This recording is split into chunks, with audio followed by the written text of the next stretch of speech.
ఆడుకుంటారులే, chess పెట్టిస్తే ఇంట్లో ఆడుకుంటారులే అని అనుకుంటారు తల్లిదండ్రులు. బయటికి వెళ్ళారనుకో పడిపోతారు, 3 గీసేస్తే తర్వాత మళ్ళీ వాళ్ళకి మందులు పెట్టాలి, హాస్పిటల్కి వెళ్ళాలి, ఇలాగనుకుని బయటికి పంపించాలి. అలా కాదు, వద్దు, బయటికి వెళ్ళనివ్వండి, అదేం పడిపోరు అని ఈనాడు వాడు పిల్లల తల్లిదండ్రులకి హెచ్చరిక చేస్తూ ఉన్నాడు. చెప్పు. అన్ని పక్కన పెట్టి ఆడుకోనివ్వండి. అవన్నీ ఓ పక్కన పెట్టండి, పిల్లల ముందు ఆడుకునివ్వండి. ముందు ఆడుకుంటే ఆరోగ్యం. రోగనిరోధక శక్తి పెరుగుద్ది మనలో. Very good. ఇమ్యూనిటీ పవర్ పెరుగుతాయి. మోటార్ స్కిల్స్ అంటే యాంత్రికంగా మనం కొన్ని నేర్చుకుంటాం బయట.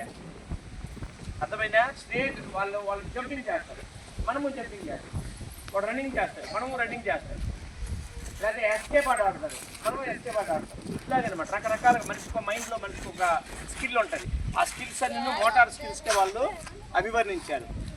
ఈ ఉడుపులు పరుగులతో శరీరం దృఢంగా మారుతుంది.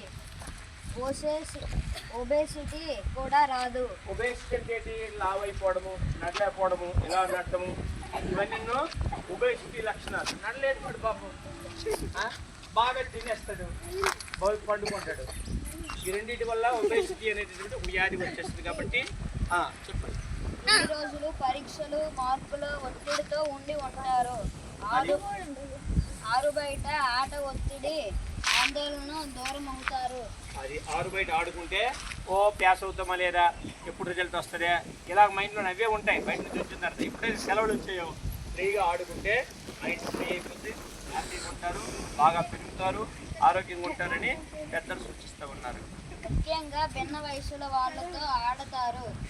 రకరకాల వయసులు వాళ్ళు, చిన్నపిల్లలు ఆడతారు, పెద్ద పిల్లలు ఆడతారు. చూసారా? రకరకాల వయసులు, ఒకే ఏజ్ వాళ్ళు ఆడరు. అర్థమైందా? ఇగో ఈ చిన్నపిల్ల మోనిక వాళ్ళ చెల్లెలు చూసే పూజిత అది ఒక రకమైనటువంటి రాగం తీసి ఆడుతారు. దాంతో మనమందరూ నవ్వుతాం. అలాగే అనమాట. దీంతో ఇతరుల ఆలోచన విధానాలు అర్థమవుతాయి. అంతేనా దాక్కోవడం, బంతిని కొట్టడం, నలుగురితో కలిసి ఆడటం, ఈ క్రమంలో విరగొట్టే మొక్కలు, పగలగొట్టే కిటికీలు, వాహనాలు, గొడవలు ఎన్నెన్ని ఉంటాయి. అప్పుడు అవతలి వాళ్ళని మెప్పించ